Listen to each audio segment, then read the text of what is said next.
Hi everybody, just want to talk to you about Assembly Bill 832. It is now what currently governs us. This is an extension of the transitional tenant protection period. So basically they got 90 more days of an extension on to pay the 25%, yada, yada, yada. Everything's been extended 90 days is the nicest way I can explain it. We won some. We won 4 actually, and I'm very excited about them. The wind blew in our direction and it's wonderful. So, tenants lobbied to have this bill extended for 6 months. We won with 3. Okay, so they got 90 days, 3 more months. Okay, there is light at the end of the tunnel, I promise. This is the bill that I was talking about that I was happy about because it didn't allow municipalities to come up with their own repayment system of COVID rent monies. So this bill stops municipalities from creating new moratoriums regarding COVID. What it doesn't do is change or stop the ones that are already in place. So as simply as I could explain this, the city of Los Angeles has an additional 12 months of tenant protections after the pandemic period is over. Mind you, that is September 30th of 2021 this year is when they have to pay the 25% by. And then October 1st, we go back to normal.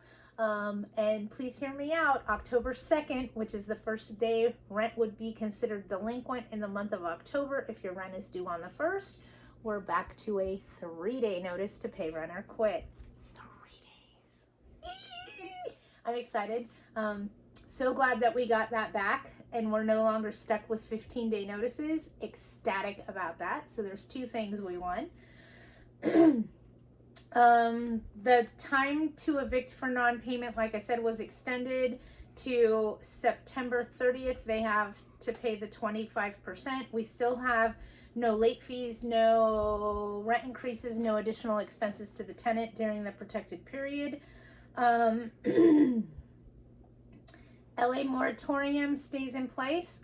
LA City is 12 months. LA County is 6 months after the pandemic period is ended. And now San Diego County is 6 months after the pandemic period that you're pretty much not going to be able to do anything for. Both the CDC and the government say that there will be no further extensions.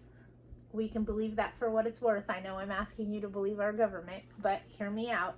I think the only reason that they did this was to give tenants 90 days to figure out what they're going to do.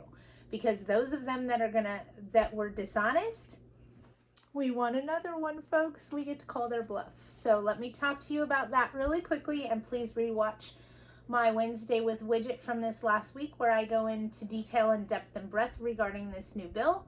But I'm just trying to give you guys the keynotes, okay? So everything got pushed back 90 days. They now have until September 30th to pay the 25%. We have to wait until November 1st to file small claims, but know that they put a sunset clause on that. What do I mean by that? They gave it an expiration date that you could file small claims with an unlimited amount for COVID rent period. For the unlimited portion of it, they gave the sunset clause of October 1st of 2025.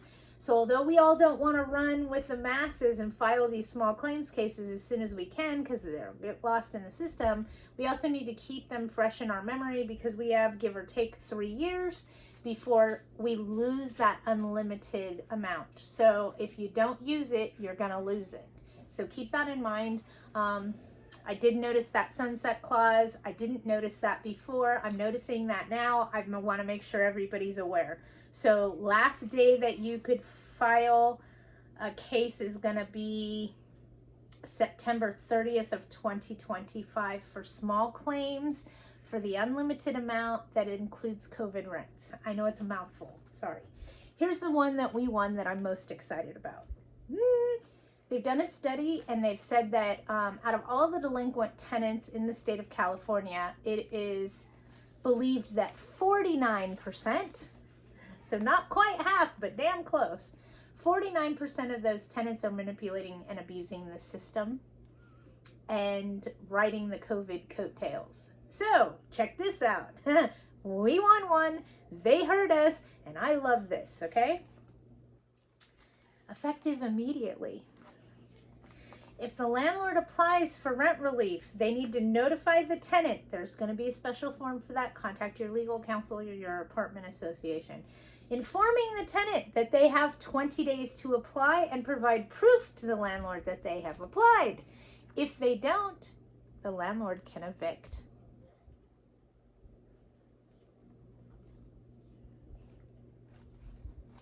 Yee.